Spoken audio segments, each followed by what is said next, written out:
Well then, let's get started. First, open your Facebook app.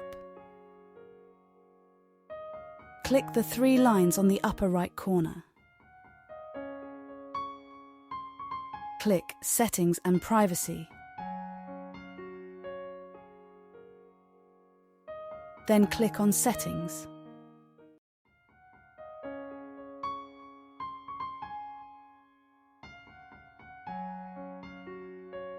In the Preferences section, click Reaction Preferences. If you only want to hide the number of likes from your posts, then click on your posts. If you don't want to see the number of likes from others' posts, then turn on posts from others. And you're done.